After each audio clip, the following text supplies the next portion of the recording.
اسرائیل کا لبنان پر بڑا حملہ اور امن کو سیبوٹاج کرنے کی کوشش. کیا امریکہ اور اسرائیل میں بڑھتی ہوئی رفت مفادات کا ٹکراؤ ہے؟ ایران میں گلوکارہ کو 8 ممبرز سمیت 74 کوڑوں کی سزا سنا دی گئی. کیا رجیم کی سٹیبلٹی کے ساتھ عوام پر کریک ڈاؤن میں سختی آ جائے گی؟ اس کے علاوہ افغانستان نے یہ دعویٰ کیا ہے کہ اس نے پاکستان میں داعش کے ٹھکانوں کو ایئر سٹرائکس کے ذریعے نشانہ بنایا.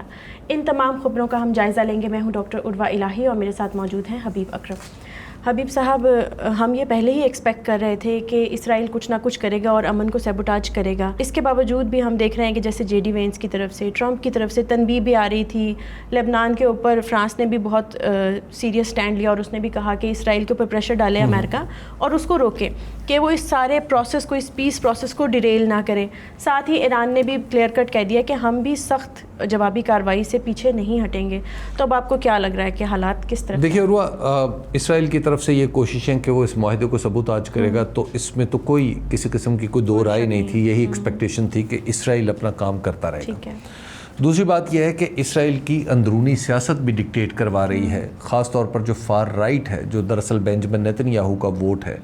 اس ووٹ کے لیے ضروری ہے، اس ووٹ کو حاصل کرنے کے لیے ضروری ہے کہ آپ اس جنگ کو جاری رکھیں. اب وہ کتنا ہے؟ کیا اسرائیل میں اکثریت ان لوگوں کی ہے یا اسرائیل میں محدود تعداد میں وہ لوگ ہیں؟ شمالی یروشلم میں خاص طور پہ. تو اب ایک تو یہ ایک اس کا حصہ ہے. اب اس سپورٹ کو حاصل کرنے کی کوشش کی جا رہی ہے اور اس میں اسرائیل، دیکھیے اسرائیل کی بقا، اسرائیل اپنی بقا یہ سمجھتا ہے کہ وہ ہر وقت لڑتا رہے، اور اسرائیل سمجھتا یہ ہے کہ اگر ہم نے لڑائی بند کر دی تو دراصل دوسرے ہم پر چڑھ دوڑیں گے.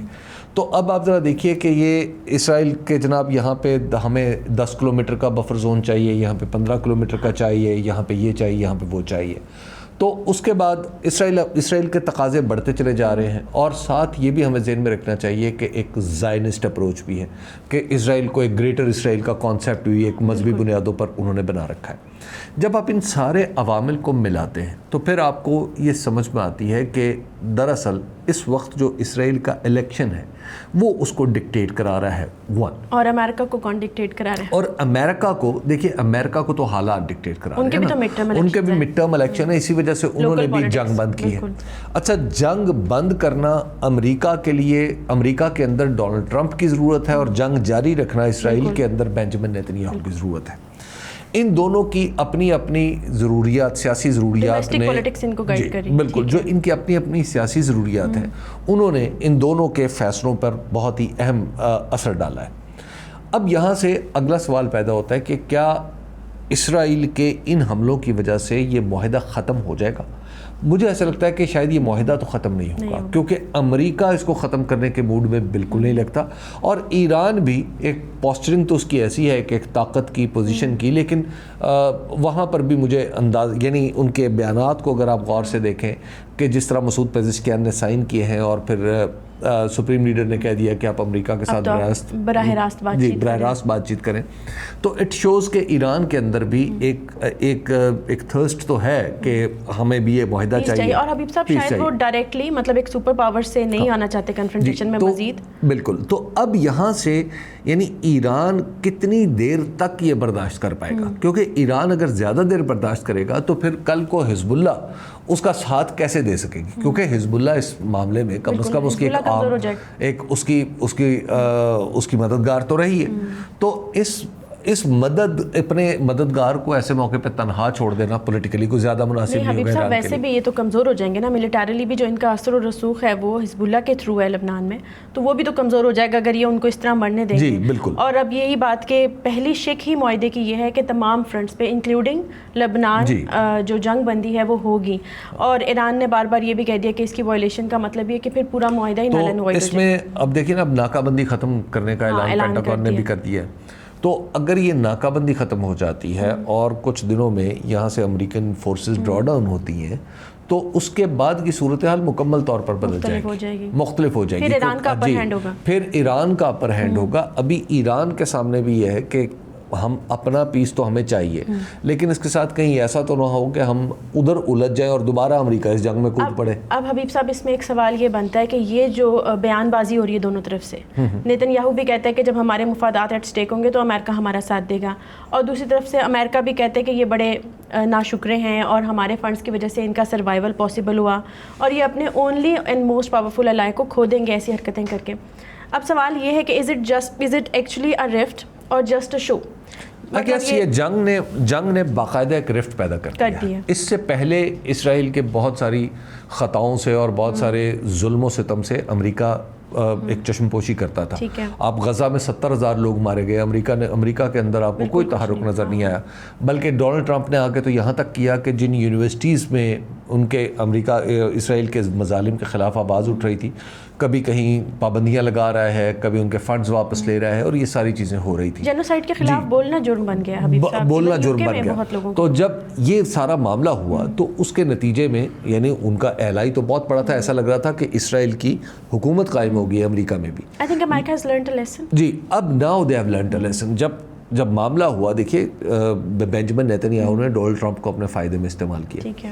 ڈونلڈ ٹرمپ ان لوگوں میں سے نہیں ہے جو کسی دوسرے کے فائدے کے لیے اپنا فائدہ قربان کر دیں گے۔ ڈونلڈ ٹرمپ کو انڈرسٹینڈنگ یہ تھی، ان کا خیال یہ تھا، جو کیونکہ انٹیلیجنس کا زیادہ تر کام اسرائیل نے کیا تھا، تو اس وجہ سے امریکہ کا اندازہ تھا کہ جیسے ہی ہم حملہ کریں گے رجیم چینج ہو جائے گی، یہاں پہ ایک فرینڈلی گورنمنٹ آ جائے گی، اور پھر یہاں پہ وہی صورت ہوگی جو وینزویلا کی ہے، یہاں کے آئل ریفائنریز پہ ہمارا قبضہ ہو جائے گا، آپ نے ہرمز پہ ہم بیٹھ جائیں گے، وغیرہ وغیرہ۔ یہ تو بہت بڑا سیٹ بیک ہے ان کی پالیسی کا۔ اب جب امریکہ کو یہ ریئلائز ہوا کہ دراصل یہاں پہ ہم ایک دلدل میں پھنسنے جا رہے ہیں، تو اس کے بعد انہوں نے فوری طور پر یعنی تقریباً شکست مان کے بھی انہوں نے کہا کہ ہم تو یہاں سے نکل رہے ہیں، کیونکہ ڈونلڈ ٹرمپ یہ کہہ کے آئے تھے کہ ہم نے فارن وارز نہیں لڑنی، تو ان کا اپنا مسئلہ بھی تھا، ان کی اپنی پرابلمز بھی تھی، تو اس وجہ سے وہ تو نکل گئے بالکل۔ اور اب اسرائیل یہ سمجھ رہا ہے کہ ہمیں ہم لیفٹ آؤٹ ہو گئے۔ اچھا، یہ اسرائیل کو، میرا خیال ہے کہ اسرائیل کی تاریخ میں یہ پہلی بار ایسا ہوا ہے کہ اسرائیل اور امریکہ کے درمیان پہلی دفعہ یہ ایک ایسا ہو رہا ہے کہ ایک معاہدہ امریکہ کرنا چاہ رہا ہے، آگے بڑھنا چاہ رہا ہے، اور اسرائیل اسے نہیں مان رہا، اور نہ صرف مان نہیں رہا بلکہ اگریسولی اس کی مخالفت کر رہا ہے۔ اور بار بار حبیب صاحب پہلے بھی ہم نے کئی دفعہ دیکھا کہ مذاکرات ہو رہے ہوتے تھے، کسی حد تک ایک لائحہ عمل طے ہو جاتا تھا، اور پھر وہاں سے اسرائیل اٹیک کرتا تھا اور سب کچھ سیبوٹاج ہو جاتا تھا۔ تو اب بھی میری انڈرسٹینڈنگ یہ ہے کہ جب یہ براہ راست مذاکرات شروع ہوں گے تو اس میں ایران یا تو ایران آئندہ یہ شرط رکھ سکتا ہے کہ جی پہلے تو وہ کام ختم کرے، وہ تو رکھی ہوئی ہے، ٹھیک ہے نا، کہ اچھا دوسری بات یہ ہو سکتی ہے کہ جیسے مذاکرات ہوں کہ جی اگلے مذاکرات تب ہوں گے جب آپ یہ کام کریں۔ حتمی معاہدہ تو حبیب صاحب اس کے لیے 60 دن ہے، اور حتمی معاہدہ ہو پاتا ہے یا نہیں ہو پاتا اسی ڈیڈ لائن کے اندر، اس کے لیے بھی ٹرمپ نے کہا ہے کہ ہم بڑھا بھی سکتے ہیں، پر یہ چیز تو کلیئر ہے ایران کی طرف سے کہ ہم کسی بھی حد تک جائیں گے۔ اچھا، اینٹنی بلنکن جو ہے انہوں نے بھی یہی اسٹیٹمنٹ دی ہے کہ امریکہ نے اس سے حاصل کیا ہے، یعنی اس معاہدے کا مقصد یہ تھا کہ آپ نیا ہرمز کو کھولا جائے، اور وہ تو جنگ سے پہلے کھلی ہوئی تھی، اور اب بظاہر ایسا لگ رہا ہے کہ اب وہ کھلی ہوگی ود ٹولز۔ جی بالکل ایسا ہی ہوگا۔ تو اچھا حبیب صاحب، اب ایک اور چیز بھی امریکہ نے سیکھی ہے، اور وہ جو سب سے بڑا سیٹ بیک تھا، ایک تو پالیسی فیلئر ہمیں نظر آیا، دوسرا یہ تھا کہ یورپ نے ان کی اس طرح سے مدد نہیں کی جس طرح وہ ایکسپیکٹ کر رہے تھے کہ نیٹو کے جو کنٹریز ہیں وہ ان کو اپنی فوجیں بھی دیں گے اور ان کو اپنی ایئر بیسز بھی دیں گے اور شاید فنڈ بھی کریں اور ڈپلومیٹکلی بھی ہر جگہ ان کو سپورٹ کریں. یہ سب چیزیں مسنگ تھیں, اسی لیے بھی امریکہ کو ایک بہت بڑا, اس سے پہلے آپ دیکھیں نا امریکہ, ڈونلڈ ٹرمپ ایک نہایت ہی ایک ایسے سیاستدان ثابت ہوئے ہیں جنہیں شاید سیاست کی ابجد بھی نہیں پتا, انہیں میڈیا مینج کرنا آتا ہے, لیکن پالیٹکس اور ورلڈ پالیٹکس کیا ہوتی ہے شاید یہ انہیں نہیں پتا. دیکھیے اس سے پہلے کیا ہوا تھا, اس سے پہلے انہوں نے پچھلے ایک سال میں جب انہوں نے اقتدار سنبھالا تھا, حکومت سنبھالی تھی, تو اس کے بعد وہ یورپ کے اوپر, یورپ کے ایسے لگ رہا تھا کہ جیسے وہ ٹیچر ڈکٹیٹ کرنا شروع ہو گئے, وہ ٹیچر کی طرح سامنے بٹھا کے ڈونلڈ ٹرمپ کبھی ذلیل کر رہے ہیں لوگوں کو, کبھی ڈیفنس بجٹ بڑھاؤ, کبھی جے ڈی وینس وہاں جا کے عجیب و غریب لینگویج استعمال کر رہے ہیں, کبھی مارکو روبیو اس طرح کی لینگویج استعمال کر رہے ہیں. جی ہاں, تو اس میں پھر جب یہ ساری چیزیں آپ کریں گے تو وہ بھی تو پولیٹیکل گورنمنٹس ہے نا, تو انہوں نے بھی تو اپنے لوگوں کو جواب دینا ہوتا ہے.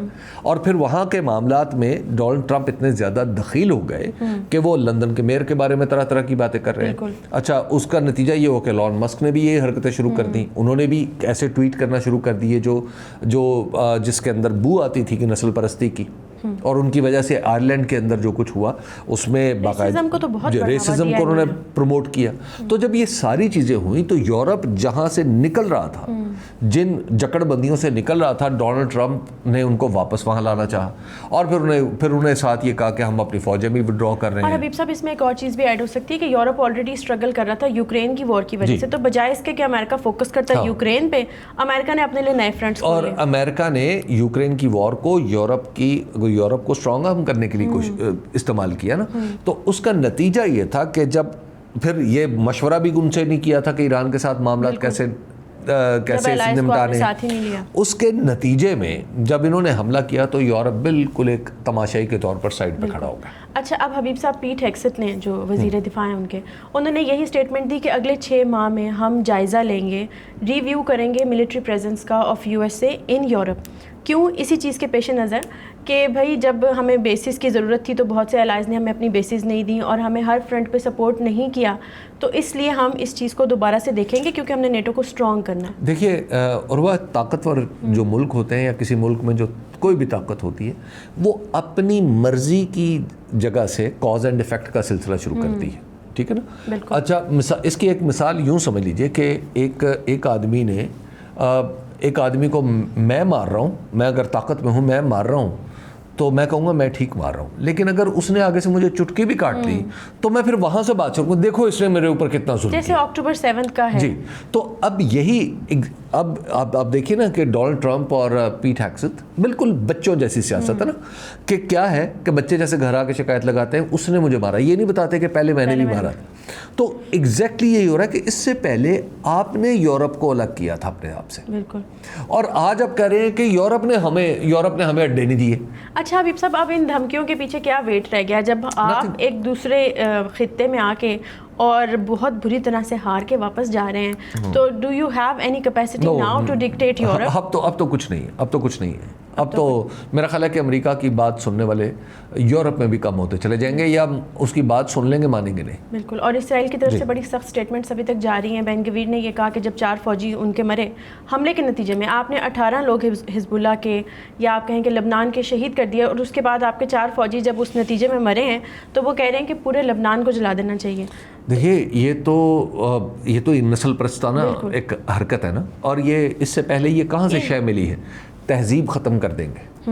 ڈونلڈ ٹرمپ نے جو کہا تھا کہ آج پوری تہذیب مٹ جائے گی, اب حبیب صاحب وہ سب کچھ واپس آ رہا ہے, رول بیک ہو گیا. اچھا, اب دوسرا یہ وہاں سے شے ملی تھی نا ان لوگوں کو, اور اس کے بعد اب جو صورت بنتی ہوئی نظر آ رہی ہے وہ یہ ہے کہ اسرائیل کو یہ خیال آ رہا ہے کہ جو امریکہ نیٹ سیکورٹی پرووائڈر تھا یہاں کا, اس علاقے کا, اور سب سے زیادہ اہمیت ہمیں مل رہی تھی, تو اگر امریکہ کی نیٹ سیکورٹی پرووائڈر ہونے کی حیثیت خراب ہوتی ہے تو اس کا مطلب انہیں بھی نقصان ہوگا. اور اس کا دوسرا حصہ یہ ہے کہ یعنی اگر اس کو عملی سیاست پہ رکھ کے دیکھا جائے, یہ تو ایک تھیوری ہے, عملی سیاست میں رکھ کے دیکھا جائے تو دیکھیے امریکہ جس کو سیکورٹی پرووائڈ کر رہا تھا یعنی خلیج کے سبھی ملکوں کو, تو ان کے ہاں بھی امریکن حیثیت کم ہو گئی. حبیب صاحب یہیں پہ ساتھ ہی میں یہ بات ایڈ کر دیتی ہوں کہ جو مصری وزیر خارجہ ہیں ان کے سربراہی میں اجلاس ہونے جا رہا ہے پاکستان, ترکی اور سعودی عرب کے وزرائے خارجہ کا اتوار کو. اچھا, ابھی تک اس کے بارے میں یہ مینشن نہیں ہے کلیئر کٹ کہ یہ کن موضوعات کے اوپر بحث کرے گا, لیکن جو مطلب انڈرسٹینڈیبل ہے وہ ریجنل سیکورٹی, اور لائک یو مینشن کہ جو نیٹ سیکورٹی پرووائڈر تھا امریکہ, اب کیونکہ اس کی پوزیشن جا رہی ہے تو آپ دیکھتے ہیں کہ یہ وہی ممالک ہیں جو اب دیکھیں, یہ تو وہ ممالک تو اکٹھے ہوں گے, لیکن اس کے ساتھ کیا ہوگا کہ اسرائیل بھی تو اسی سیکورٹی پروویژن کا حصہ تھا نا, اسی سیکورٹی امبریلا کا حصہ تھا نا. امریکہ نے جو کام کیا ہوا تھا وہ یہی تھا نا کہ ایک طرف سعودی عرب کو بھی سیکورٹی دے رہا تھا اور اسرائیل کو بھی دے رہا تھا. اب نئی امبریلاز نئی امبریلا ایمرج ہو جائے گی, بالکل, جس طرح اب یہ 4 ممالک اکٹھے ہو رہے ہیں, تو اب اسی طرح صومالی لینڈ کے ساتھ اور UAE کے ساتھ اسرائیل کا بھی سچویشن جو ہے وہ ڈیولپ ہو رہی ہے. ٹھیک. اچھا حبیب صاحب, اب اس کے کچھ نیگیٹو امپیکٹس کی بھی بات کر لیتے ہیں کہ جہاں ہم یہ بات کر رہے تھے کہ جو جنگیں ہیں وہ ایونچولی تو ان کے جو اثرات ہوتے ہیں وہ بہت نیگیٹو ہوتے ہیں. اب ایران میں آپ کو پتہ ہے کہ جنگ کا مطلب پراپر آغاز ہونے سے پہلے وہاں پر ایک ریولوشن تھی, ایک آپ کہہ لیں ایک اپرائزنگ تھی اگینسٹ دا رجیم, کیونکہ رجیم بہت سخت تھا. تو اب ہم دیکھتے ہیں کہ جیسے ہی تھوڑی سی اسٹیبلٹی آئی ہے رجیم کو, اسلامک رجیم کو, تو وہاں پر ایگزیکیوشنز اور پنشمنٹس کا سلسلہ جو ہے وہ تیز ہو گیا. دیکھیے یہ دنیا میں ہمیشہ ایسا ہی ہوتا ہے. دنیا میں جب کوئی ملک جنگ جیت جاتا ہے اور اس کی کوئی بھی رجیم چاہے وہ کیسی بھی ہو جنگ جیت جاتی ہے, تو اس کے بعد اس کی حیثیت اپنے لوگوں کے لیے ایک ٹائرنٹ جیسی ہو جاتی ہے. مثلاً اور پھر ایک جنگی جنون پیدا کیا جاتا ہے, اور ایکسٹرنل پریشرز پہ جب آپ نے قابو پا لیا تو ساتھ ہی انٹرنل کریک ڈاؤن شروع ہو گیا. اور اگر جنگ ہار جائیں تو بالکل دوسری انتہا پہ کیفیت چلی جاتی ہے. میں آپ کو اس کی مثال دیتا ہوں کہ ہٹلر دوسری جنگ عظیم سے پہلے وہ جنگی جنون پیدا کر رہا تھا اور اس نے جنگیں جیتی اور اپنے لوگوں کے لیے ٹائرنٹ ہوتا چلا گیا, ظالم ہوتا چلا گیا. اس کے نتیجے میں جب جنگ ہو گئی, دوسری جنگ عظیم میں باقاعدہ طور پر شکست ہو گئی, تو اس کے بعد کیا ہوا, جرمنی بالکل اپوزٹ سائڈ پہ چلا گیا. اور اب جرمنی میں آپ یعنی وہاں پر جرمنی میں اب اگر سواستکا کا نشان بھی تقریباً ایک آپ یوں سمجھیے کہ ایک جرم ہی بن گیا, تو یہ بالکل دوسری سائڈ پہ چلا گیا. تو یہ کیفیت اب ایران کی ایک فاتح کی ہے اس جنگ میں. تو ایران کی جو بھی رجیم ہے وہ اپنے اس کو تو ایک جواز مل گیا نا, امریکہ کی مدد سے اس کو ایک جواز مل گیا اپنے لوگوں پہ, اپنے لوگوں کے ساتھ پرانے طریقے سے ڈیل کرنے کا, تو لہٰذا وہ ڈیل ہوتا رہے گا. تو اب آپ پولیٹیکلی آپ دیکھیں گے کہ امریکہ میں بھی یہی ہوا کہ امریکہ ایک دفعہ ایک ایکسٹریم پہ گیا تھا ڈونلڈ ٹرمپ کی صورت میں. اب میری انڈرسٹینڈنگ یہ ہے کہ آئندہ کچھ عرصے میں اس کی پالیٹکس بالکل دوسری ایکسٹریم پہ چلی جائے گی. حبیب صاحب آپ نے ہٹلر کی مثال دی, تو میں یہاں سے اس ایک پیرالل جو ہے ڈرا کرنا چاہ رہی ہوں کہ یہ جو فرانس میں ورسائے کے پیلس میں بیٹھ کے اس نے ایگریمنٹ کیا, تو اس کو بڑا آئرونیکلی دیکھا جا رہا ہے کہ جب فرسٹ ورلڈ وار کا اختتام ہوا تھا تو وہ اسی ٹریٹی آف ورسائے کے تھرو ہوا تھا. اور اس کی وجہ سے کہتے ہیں کہ بہت سے لوگ کہ کیونکہ آپ نے جرمنی پہ ساری ریپریشنز ڈال دیں, سارا الزام ڈال دیا, ان کو اتنی بری طرح کرش کیا کہ وہی وجہ بنی ہٹلر کے ایمرج ہونے کی. تو اب آپ یہ دیکھیں کہ یہاں پہ بھی کچھ اسی طرح کے ہم پیراللز ڈرا کر سکتے ہیں بالکل کہ یہاں پہ بھی اب رجیم اسٹرانگ ہو رہا ہے. جی, تو رجیم اسٹرانگ ہو جائے گی ایران کی, اور ڈونلڈ ٹرمپ کو ریئل پولیٹیکل پرابلمس کا سامنا کرنا پڑے گا. اچھا حبیب صاحب, اب ساتھ ہی یہ افغانستان کی بات کر لیتے ہیں. ابھی پچھلے دنوں ہم بات بھی کر رہے تھے کہ رشیا کے ساتھ افغانستان کا کچھ ایئر ڈیفنس کا کچھ پیکٹ ہوا ہے اور کوآرڈینیشن ہوگی آپس میں, اور پرانے اکوپمنٹس کی مینٹیننس اور اپگریڈیشن اینڈ آل دیٹ.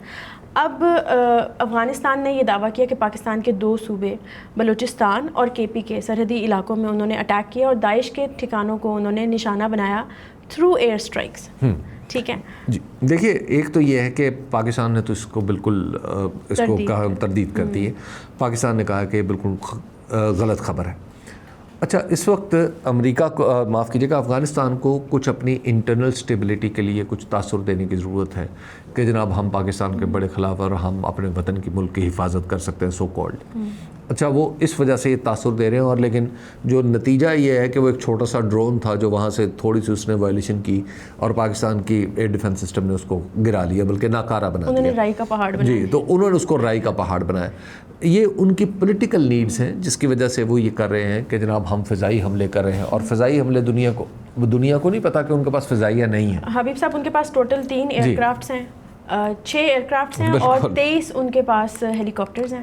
اور یہ بھی ان کے بارے میں شور نہیں کہ وہ چل سکتے ہیں, وہ چل سکتے ہیں, وہ کتنی دور تک جا سکتے ہیں, وہ کیا آپریشن میں بھی ہیں یا نہیں ہیں. تو یہ ایک لمبا کام ہوتا ہے, تو اس میں فضائیہ تو ان کے پاس ہے نہیں. تو لہٰذا وہ پاکستان کے اوپر صرف یہ کہ فضائی حملہ اور دنیا میں سننے میں بڑا اچھا لگتا ہے ان کے لیے, وہاں اپنی آڈینس کے لیے, تو وہ پوری دنیا کو وہ دکھا رہے ہیں. لیکن الٹیمیٹلی ان دونوں ملکوں کو پاکستان اور افغانستان کو چاہیے تو یہ کہ ایک دوسرے کے ساتھ بیٹھیں. جی, اس کے سوا ان دونوں کے پاس اور کوئی راستہ ہے نہیں. ٹھیک حبیب صاحب, تو آخر کار تمام مسائل کا حل جو ہے مذاکرات کے ذریعے ہی ہے. آج کے لیے اتنا ہی, آپ سے ملاقات ہوگی کل.